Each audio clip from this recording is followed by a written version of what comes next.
Saving up for retirement is something most people tend to overlook, but the good thing is it's never too late to get started. For today's Money Talks, we have in the studio insurance advisor Joboy De Jesus. Hello, Joboy. Welcome to the show. Good afternoon, Mike. Good afternoon. So when should you start saving up for retirement? Like we've said, many people tend to put this at the back burner and prioritize instead their medical coverage and other types of insurance. Basically, the time that you start is really when you don't need it. No? So the earlier you start it, the better for you. So habang mas maaga, mas marami siyang panahon so that it can grow properly. Totoo ba na sa mga Pinoy, ito ang yung retirement plan ang pinakahuli? The sad truth of the matter is most Filipinos only think about their retirement when they're just about to or almost there. No? So age 55 is the common age that they start thinking about it. Pero late na yon. Yeah, that's very late. Okay. No. So what if you haven't started early? How do you catch up? For simplicity's sake, I'd say talk to somebody who knows how to do it for you. But if you're thinking in terms of how much money do I really need, then that person would be in a better position. No? Kaya lang, it also depends on whether you feel like you're going to retire alone or you're going to retire with somebody else. So that will change the entire picture. Oh, you talked about the budget, no? How do you budget your money for a retirement plan? How much should go to your fund, and how do you know if this budget is enough for the long term? Most Filipinos think of their emergency fund as the retirement money. No? Now, what I recommend, or just para mas mabilis lang, siguro in your 20s, 20% of your income, in your 30s, 30%, 40, 50, Ideally, etc. tumataas as you grow older. Yes, because you don't have a time frame anymore to grow the money.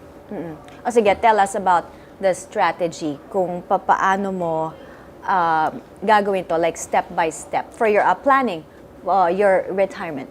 Okay, let's say you, no, and then there are three factors you have to consider. One is what's the retirement age? What age do you wish to retire at? Two, what company benefits are you getting? Three, how long will you live after you retire?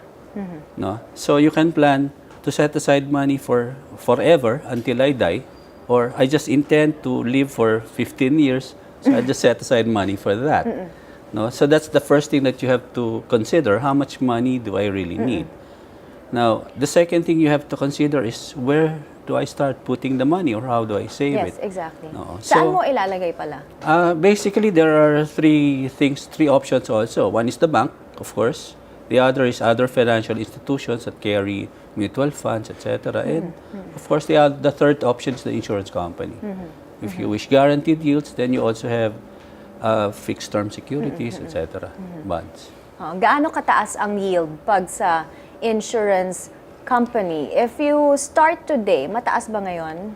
That actually depends. Kasi we have programs that are guaranteed yields, which means you're looking at 2-3% effective return. And there are programs which are non-guaranteed, which return siguro on average 8-9% a year. How does that compare to investing your money in mutual funds or sa banko? Okay. You're talking insurance. Okay. When you put money in mutual funds or sa banko, as you said, it really becomes a matter of what happens to the money should something happen to you. Diba? We all know that if you die and the money is there, it just gets frozen. So whomever you wish to pass it on to does not really get it. If you do it through, let's say, an insurance vehicle, then if anything happens to you, the proceeds still go to whomever you wish to go to, for it to go to. Okay, aside from an insurance, a retirement plan, All right. mas maganda rin ba to invest in real estate or property? Okay. One of the better options is, real estate is good if you have a lot of money. Kasi when you retire, you should consider at least 5 income sources. No, one is how much money will I get from my own retirement, my employer's retirement. Two, how much money should I save? Then the other one is what benefits will I get from the government? So, because these are savings also, di ba? And then the fourth one is, do I get money from my in-laws, from my relatives, di ba? We're Filipinos, di ba? Yung mga who you know. Or baka may mana sila. Or, Oh, yan pwede rin, di ba? And the other thing, of course, is, are there income-generating assets?